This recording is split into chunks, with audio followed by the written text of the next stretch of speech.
This is online learning, and this is a short video going over how to use the GELO rubrics and adding them to your existing assignments for assessment purposes.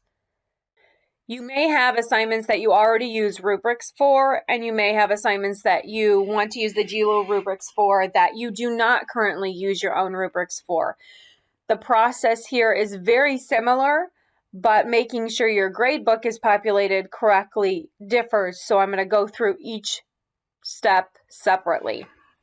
I'm going to begin with the assignment that already has the rubric tied to it. So I'm going to click the down arrow and click Edit Folder.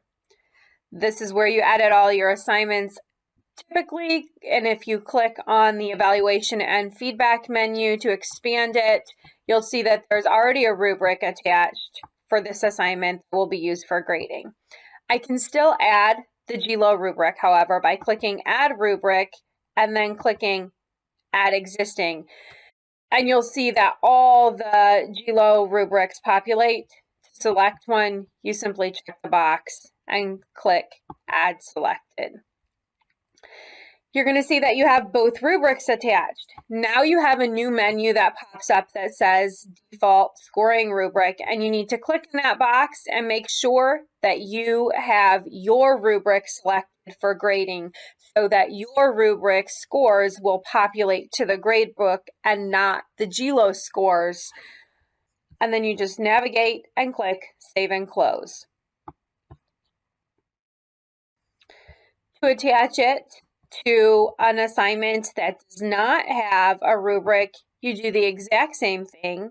Go to Edit Folder, click on Evaluation and Feedback, select Add Rubric, Add Existing, and select your rubric.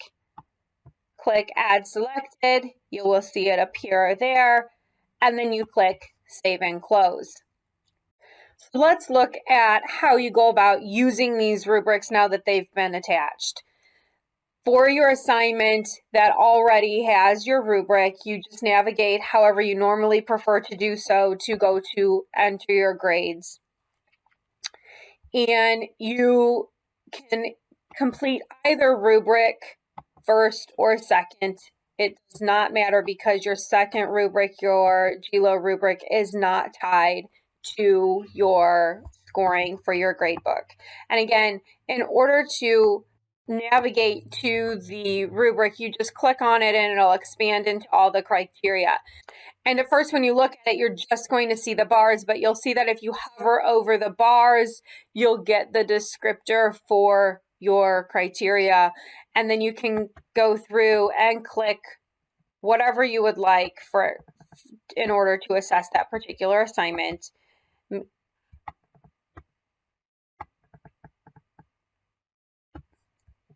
When you're done, the overall score will calculate and populate. And because you are using the grading rubric as the written response, it's populating with the score not of 11, but of the score that was given on the written response rubric. One other aspect of the rubric tool that you might find helpful is that you can also access them by clicking this little box with the expansion arrow in it, and you'll get a pop-up window that will house your rubrics and the descriptor of your criteria in it, and you can make your selections while viewing all the criteria at once, so it does make it a little bit more user-friendly. And although the bottom does say close, it will save and transfer over to the gradebook and everything. It will save it. You can put your feedback in however you normally would like to do that, and then click Publish. If you've already graded a student assignment using your rubric and you want to go in and add the GELO rubric scoring, you go ahead and enter the same way that you normally would. You'll see that your score is already populated for that rubric. You click on the GELO rubric, and it will not affect your scoring for your students at all.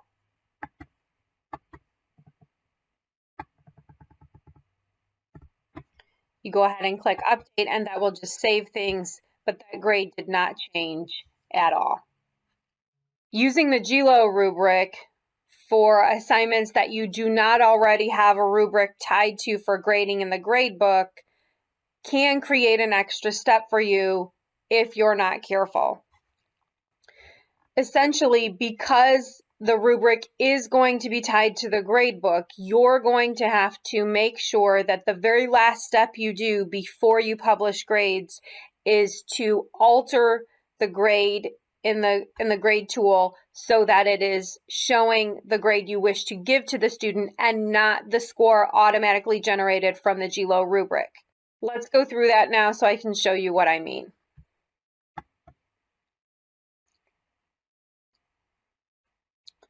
So when I go in here, I can see I already have a grade in here of 77.78 because I've already scored this assignment. If I want to now add a GELO assessment to this, I can click on this particular rubric and again go through and put in my assessment, but it's going to override that score that I initially put in. So it's important that when I'm done, I go back in and make those changes so that the score reflects the grade I want to appear in that grade book. And then I can put my feedback in however I would like, and I can go ahead and click update. I want to show you also that when the students view this, that the rubrics, the GELO rubrics, do not appear to them at all.